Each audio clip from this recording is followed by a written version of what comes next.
Welcome to the Consultants Counsel podcast, a place for consulting industry guidance and best practice advisory. Whether you're working to grow in your consulting career, you're managing and developing a consulting firm, you're working with consultants, or you're just interested in business and high-performance advice, we've got recommendations and education for you. I'm Kelsey Creveling, founder and CEO of Kelsey Consulting, a firm focused on building high-performing organizations, teams, and individuals through a variety of ventures, including the Consultants Counsel. I've spent my career at the intersection of technology and management consulting, working with organizations across the country to help solve their toughest challenges, while also supporting the growth and development of multiple consulting firms, helping them improve their long-term performance trajectory. In addition, I serve as a startup investor and advisor, promoting the ideas of entrepreneurs as they work to gain traction in their industry. With so many people gearing up to launch their own businesses and establish their own consulting practices, I want to make available the advice and lessons I've learned along the way. This podcast is made possible by Kelsey Consulting, with media support by Class Act Media. For more information, check out our site at theconsultantscounsel.com and kelsey.consulting. That's KELSC.consulting. And now, stay tuned for this episode's counseling, because the consulting world is full of nuances, and the answer is always, it depends.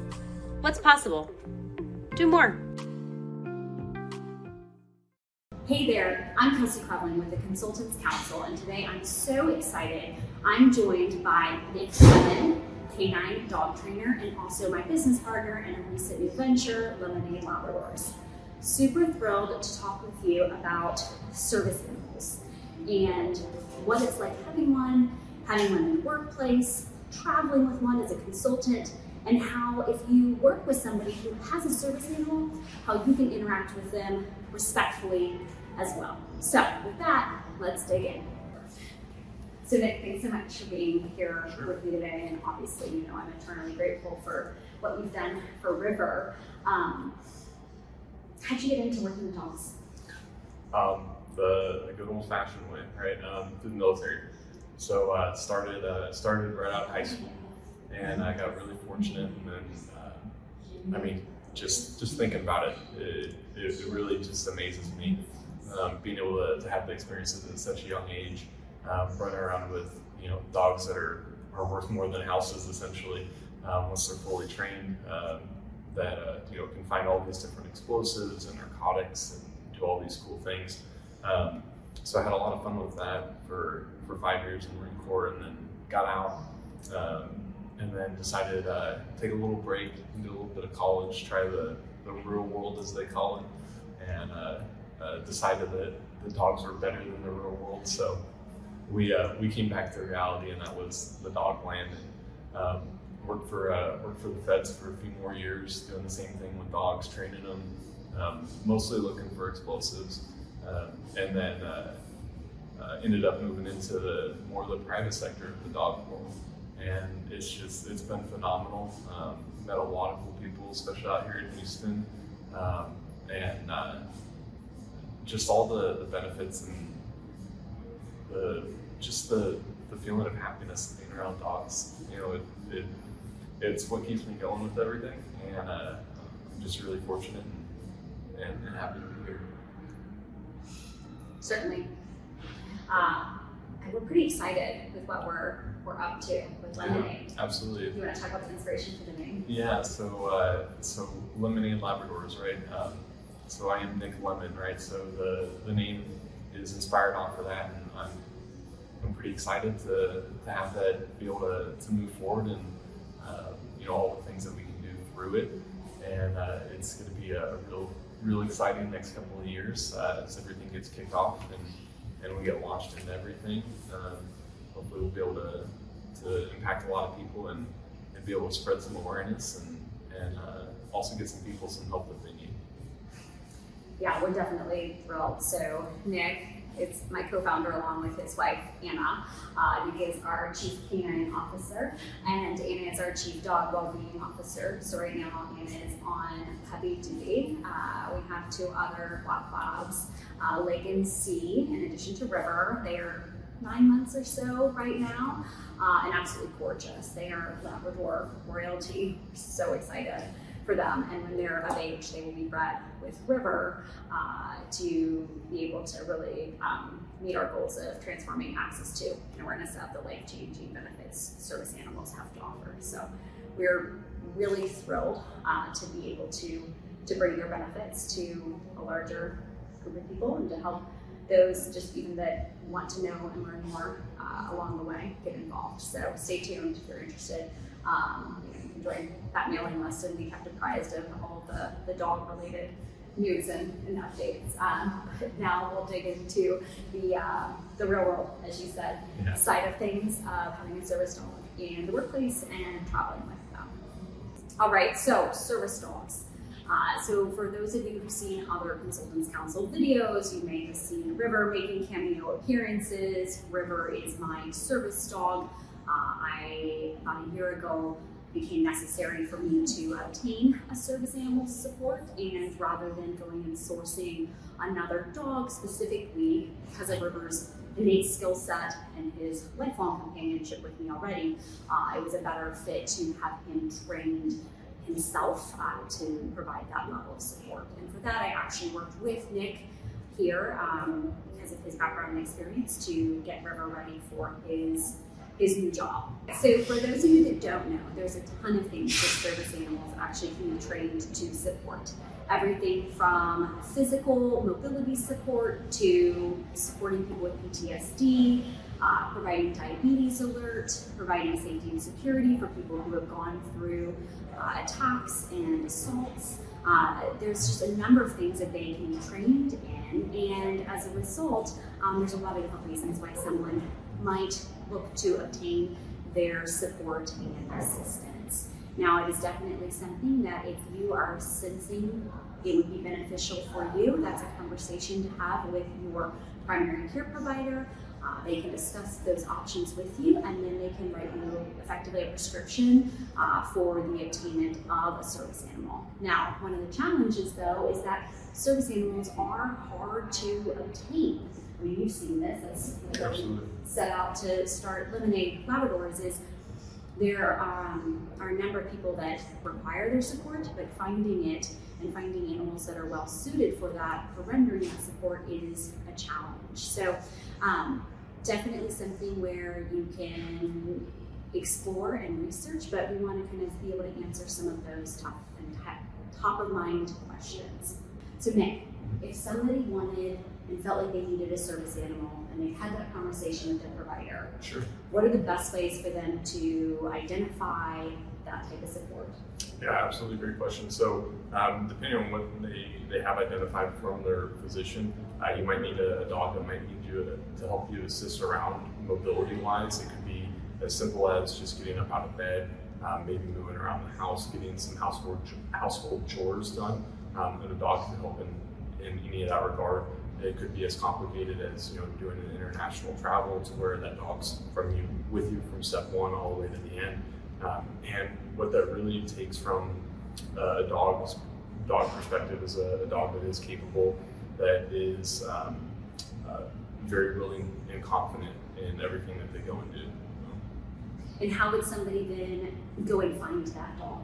Yeah, absolutely. So first and foremost, Google's a great source. If you don't know someone who is actively involved in dog training and specifically in the service dog field, you can kind of get a feel. There's a lot of great nonprofits out there. There's a lot of for-profits out there as well that can help out and really get you pointed in the right direction.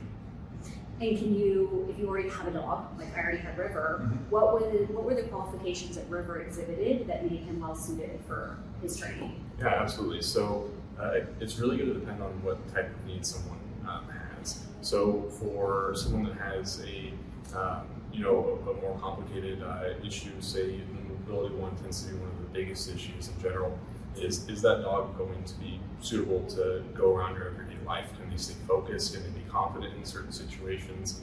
A lot of the ones that people don't even think of, like a car backfiring or maybe a diesel car going by.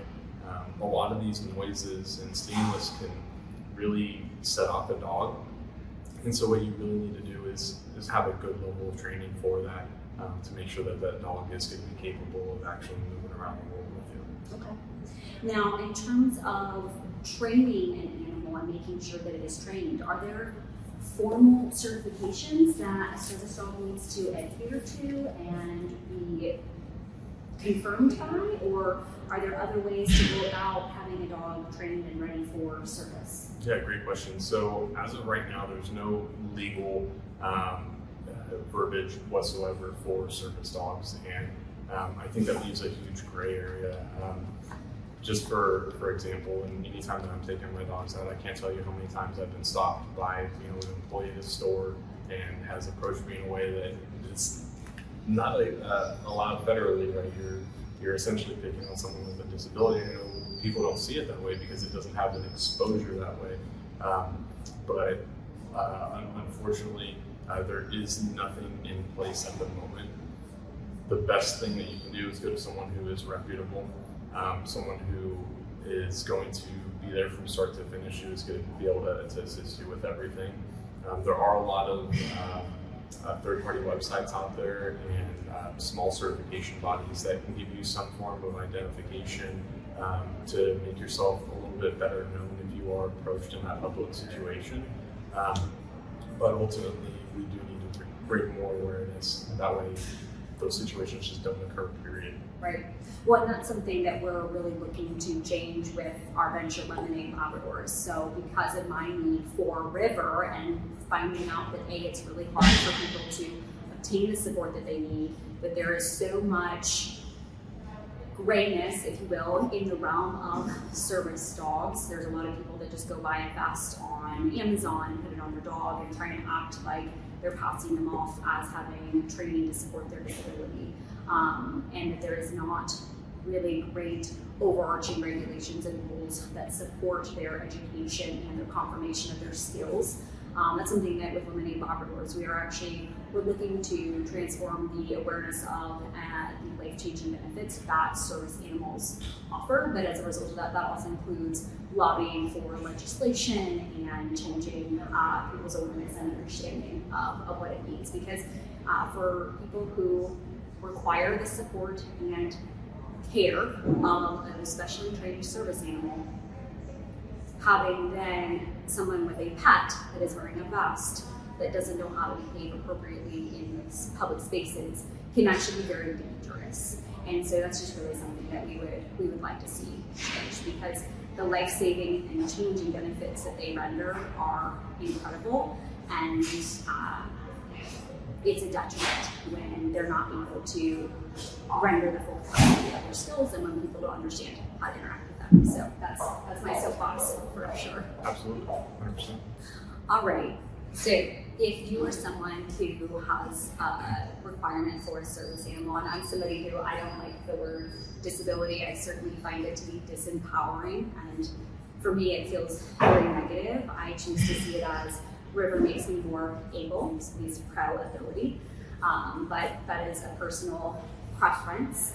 But if you're somebody who requires their support and you believe that would be beneficial for you, and you've worked with your physician to confirm that, and you've found a dog, and you've had that dog appropriately trained. Now, what is it like taking that dog with you in the workplace? We'll cover that kind of primarily. So this is now your companion that will be going effectively everywhere with you. And if you're a consultant, that means travel, that means at your client sites, that means going in places where you are not typically wearing clothing that you would be engaging with animals in. And so how do you navigate that effectively? What does that really entail? A lot of practice. It does. It was certainly an adjustment getting used to River, and actually, I think at first it was because I knew him already as my pet previously. I didn't at first trust his training, and that's unfair to do. But I was always, at first I was nervous. What was it going to be like? How was I going to adjust to this new environment? How are people going to interact with me? And I'm sure you've seen it. Do you feel like you get treated differently? Absolutely. Yeah, 100%. It's kind of hard not to, right? You're walking around, especially when you've got a really good black lab like River. it's really hard not to turn some heads and to maybe elicit some responses that you wouldn't get otherwise. Yeah. I regularly get questions of, oh, are you training him? Which, guess what, that's not a considerate question to ask, because that's just showing that you don't think that I look like I could have a reason to have a service animal.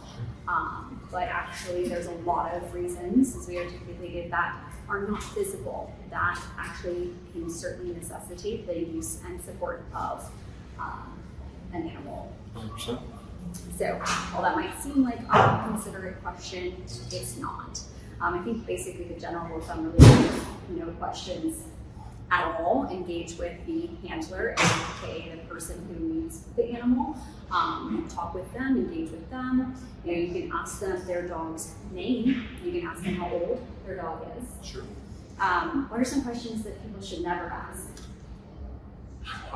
What does your dog do? Right, it seems to be one of the most common ones you'll get a lot from children. Mostly, it's what does your dog do? And most of the time, you can brush those off pretty easy with he helps me in my life and something simple like that. But that seems to be the most varying. And sometimes you'll get just the adult or the random passerby who just wants to press you about it, and that tends to be the biggest one that I come across personally, or if I'm out training with the dog. What's the dog going to do? So depending on the situation, we may go ahead and divulge a little bit. It really comes down to that person and what they feel comfortable sharing. I get it. It's hard not to love the dogs and want to look at them, but and be curious, right? Yeah, that's a reasonable thing Sure. to sense, but Sure. A response I oftentimes give when I really got sick of people asking me. Actually, I was on a flight one time, and I had a woman, after we got off the plane, come up to us at baggage claim, and she just, without any pretense or any interaction at all, just point blank asked me, "So what is he trained to do?" Yeah. And I was not in a good mood, so I was not very considerate. And I just said, he's trained to provide safety and security for me. And that was actually my nice response. My response since then, because I've now gotten familiar with how to engage with people that are so disrespectful, is, that's like asking someone what prescriptions they're on and why. Sure. People really don't want to be asked that question, nor do they want to give a response. Sure. But that's what service animals are. They are a prescription, and they are able to lend a support that is not for anyone else's need to know. So as you're engaging and come across service animals, I would please ask that you exhibit discretion and consideration for those that you're engaging with. Again, talking to the handler, letting them know that they have a beautiful dog, they have a nice dog, they have a good dog, that's all fine. Asking them their dog's name, being interested in the dog, also okay. But asking them why they need the dog, what the dog's trained to do, those are just really inconsiderate questions because they give indication to people's private protected health information. Sure. Absolutely. What are some other things people should not do when they come across a service dog? One of the biggest things that I see, and this is just a good general rule of thumb with any dog, but the wacky, wavy, inflatable, I'm getting dogs super cute, but when they come up and the first thing out of their mouth is the highest pitched Mickey Mouse voice that they have, and then they're flailing their arms around. You got to remember it's still a dog. Obviously, these dogs are trained at a much higher standard, and they get a lot of involvement in the public to not go crazy in those situations. But it's like taking a little bit of Disneyland sometimes, right? They do have a job. They're not there to be the cuddle buddy. They do have some of those in the airports. Like I know Dallas Fort Worth, they have the pet me dogs, and they'll take those around. And so if you see those, and by all means go for it. But yeah, the biggest thing is coming up and just super excited, which I totally get, but it can throw everything off. If that dog is a mobility or a sight dog, or their job is to detect a low glucose level, any of those distractions could take away from doing their job. Obviously, the real world distractions are going to happen. We try to minimize those as much as possible through training. But anything that you can do to help keep that dog focus is going to be the best thing possible. Kind of think of it as a conversation that you would have with anyone else, right? If you're just shopping in the store and you just saw someone, randomly say they were in a wheelchair, and you went up to them and you struck up a conversation because they're in a wheelchair. Probably not the most considerate thing in the world, you know what I mean? If you want to talk to them as a normal human being, maybe offer some assistance, something of that nature, go for it. But yeah, just a little bit more awareness and consideration of what you are approaching. Some other things not to do when you're engaging with someone who has a service animal: don't just immediately talk, even not in a anything else voice, to the dog. Yeah. Just leave the dog be. Now, there are certain times when I've had people who clearly have a need for River. They light up when they see him. They are so excited, even though they're resisting the urge to engage with him.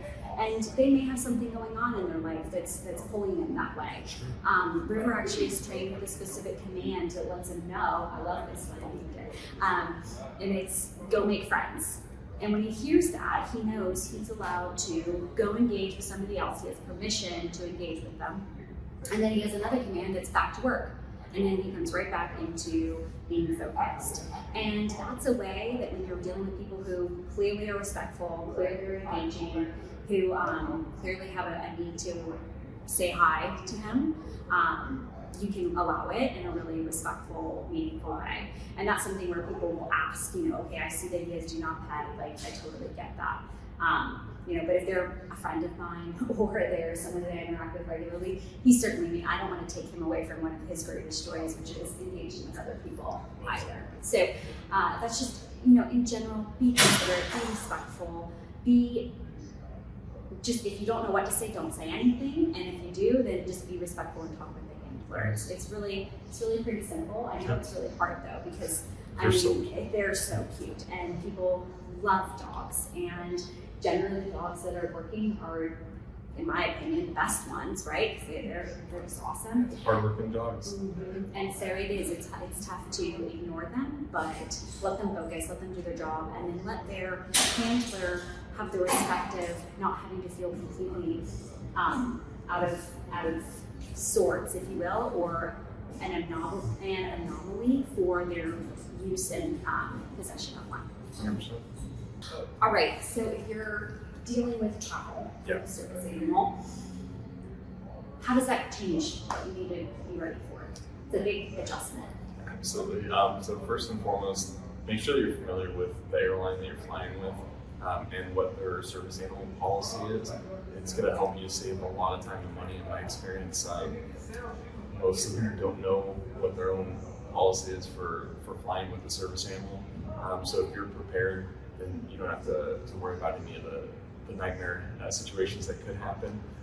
You just have a little bit more confidently too when you are going through some of the stuff that they will put you through, not because they, want to be rude or anything, but it's clearly a lack of knowledge. You know what I mean? It's not a super common thing yet, and that's one of the things that we're working to improve on.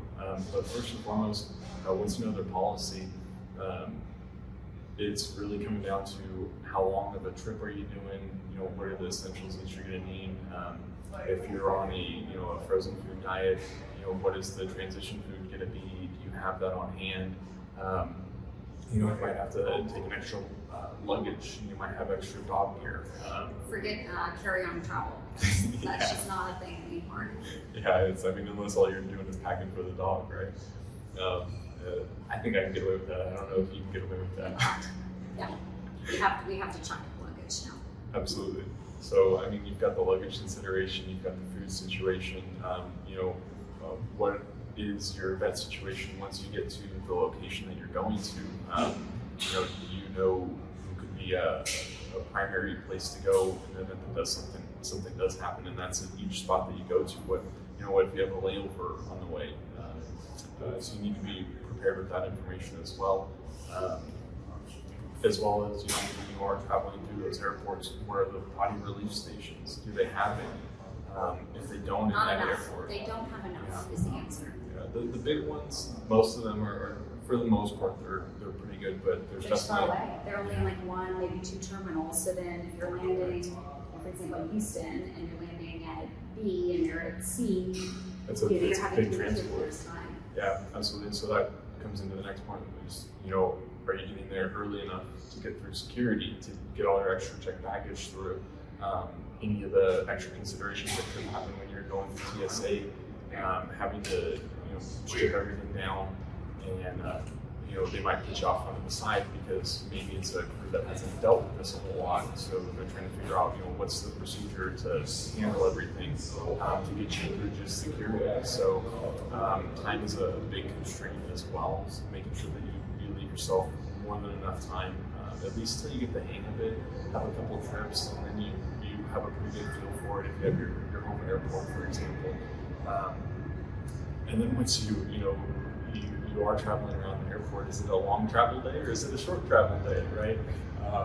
Things that you might have to consider is, do I need to give my dog some food now or some water now?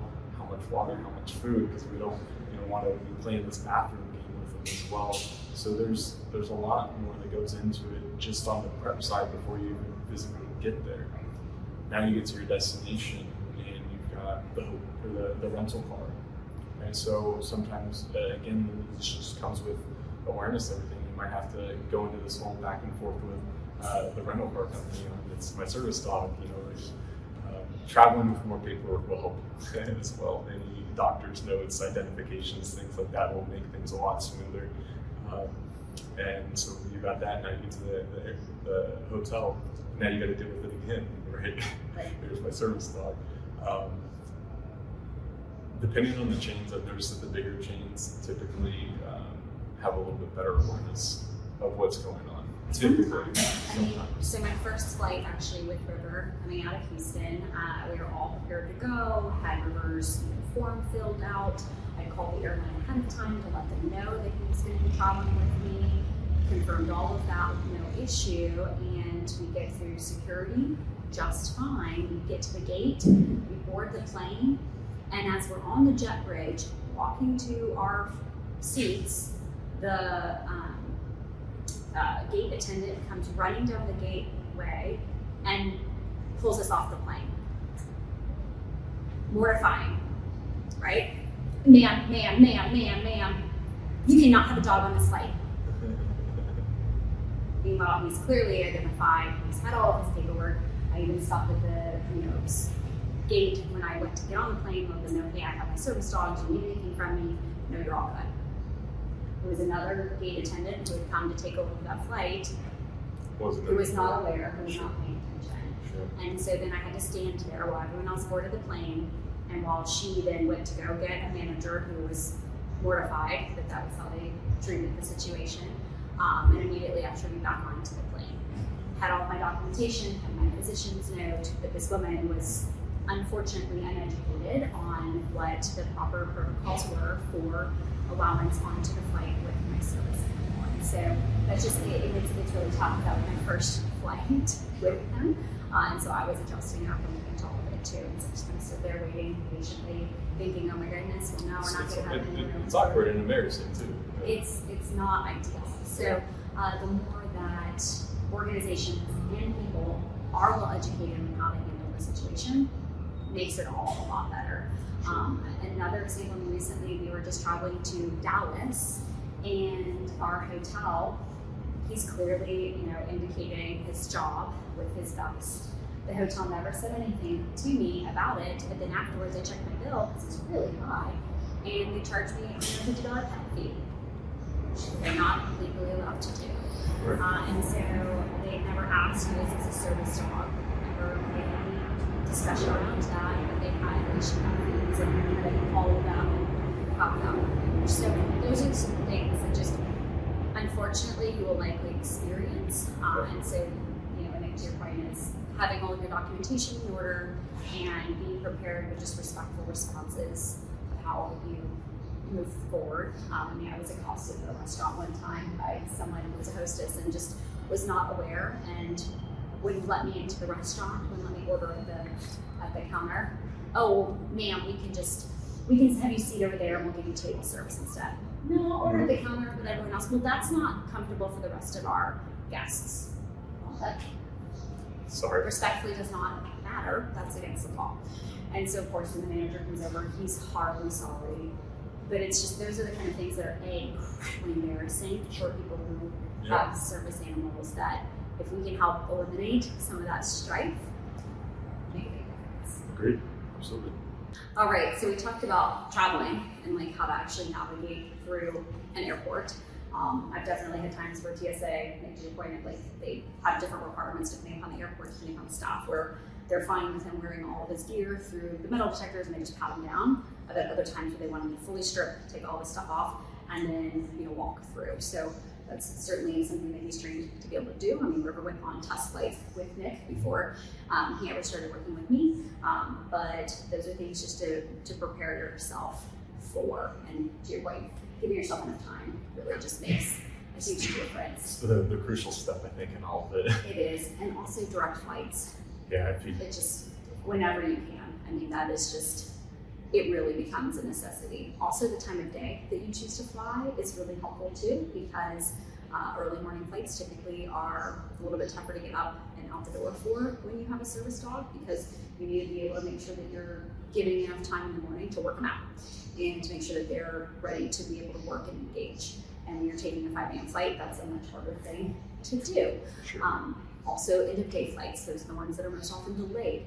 And so, are you putting yourself in a position now where you're going to be delayed and delayed and delayed, and then having flight cancellations, et cetera? So, anything you can do to just kind of mitigate those risks when you're traveling certainly helps.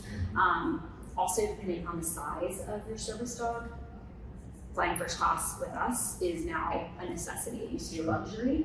Now it's a requirement, because while Nick was able to get River into a middle coach seat underneath, that was for a pretty short flight. And that just becomes really tough when you've got a large dog in your own feed and you want to be respectful to your seatmates, etc. So we upgrade and we sit in first now, and that makes a huge difference to all of our comfort, and also just making sure that your dog is healthy on the flight, right? I mean, blood clots are a risk for humans, they're also a risk for dogs. Making sure that they have that room to be able to move is critical. Also, the hydration becomes critical too. So just some things to think about and consider as you are traveling. And then that also brings up, if you're in a role where you're constantly traveling and you now require the use of a service animal, what can you do to work with your client and with your job to identify ways to maybe reduce your travel such that it is not as extensive and it's a bit more infrequent. All right, one other thing to just keep in mind for your animal when you are traveling. So, I don't know about you, but anytime I get off of a plane, I want to go take a shower, right? Traveling to an airport just is gross. So many people, so much energy, just need to go be able to take a shower. Offer the same courtesy to your service animal. Your animal is likely sleeping in your bed, and you really don't want all of an airport coming there too. So just make a plan for when you arrive at your destination that you're going to be bathing them. Make sure that your hotel room has extra towels, and that you're just prepared with, if you need to bring their shampoos and conditioners. For example, River, very sensitive, and so we have to travel with his shampoo and conditioner so that he can have that bath, and that he can be clean and fresh. He's not carrying all of the grossness that he's picked up, because he does not particularly like shoes, unlike his mom. And also, he's not picky. No. Also, wet wipes are really, really helpful. They make dog ones. You can use those, so even in flight, you can wipe their feet off so that they're not just sitting there absorbing all of the toxins, et cetera, that they're picking up from the ground that they're walking all the time. So that's just a side note, but that makes a big difference. But also to plan for in your timeline when you're traveling with them. All right, now that you've made it to your destination and you're in the city where you are, how are you organizing your work day with your clients such that you're able to be effective, but you're also able to make sure that your service dog is well taken care of and able to operate their best too? Yeah, absolutely. Most important thing is going to be physical exercise, some sort of stimulation. if you got a jam-packed schedule from sun up to sundown, you're going to have to find a way to schedule some breaks in there for your dog. It's to stay focused for that long, it's tough. Why do you think we don't do it? Right? We take breaks. They need the same thing. Even it's just getting out, getting some fresh air, stretching their legs out a little bit. But before that, I mean, it's just getting the day started, right? You got an 8 o'clock meeting. You probably have to get up at 5 now, right? You've got to allow yourself to adjust the area if you plan out the day before, and identify a good spot to take your dog. Maybe a good route. What kind of area are you in, right? Are you in, a busy metro area? Are you in, the middle of nowhere? And what kind of safety concerns are there with that on either side? And then, the location that you're actually going to be working at, same thing. Where are some spots? Do I need to bring bags, currently on me, or is there a nice spot across the street and there it's stocked? So a little bit of reconnaissance can help you with that as well. Talking to the folks that you're meeting, like Kelsey said, hey, just a heads up, it's just a little common courtesy. I'm going to have my dog with me as well. So he's service dog, you don't need to worry about him. Just so you're aware, and then figure out however you want to work in some sort of breaks there. And I'm sure most clients won't complain about getting away from the desk for a moment or two. And then as you're going throughout the day, what if you are in that busy area and say it's a Monday in downtown Chicago, everything's probably going to be crazy, right? So everyone's going to be running around trying to get their lunch. So maybe consider that in your food options. Would it be better to cater to where you're at and have something brought over, or you want to go and try to fight elbow to elbow with everyone else in a little sandwich shop? So little things to consider with that. And then ultimately at nighttime, how am I going to get my dog his evening exercise? Again, the safety concern. Am I good there? What sort of nightlife am I going to be, having to engage with my clients outside of the actual workspace too? We need to go, talk a little bit more and have an after-hours meeting. Maybe settle some stuff over a drink, talk out the next day. Is that a good opportunity for the dog to be there? Do I need the dog with me? Things that often play into an account. Yep. Well, and so for me, the way I try to schedule my days is, to your point, I have to wake up much earlier in order to make sure that he gets a workout. So for example, when we go to Chicago, we're up and we're going for a run along the Lakeshore Drive, along the water. And then it's okay, he's had his breakfast, I've had coffee. Room service really becomes a friend because it's so much easier to just navigate. You have fewer things to consider, and you can be eating while you're getting ready, and your dog's eating and having their breakfast, and that just becomes easier to manage. Then you also have to take into account Ubers or rental cars, so we have parking, etc. So being ready for that.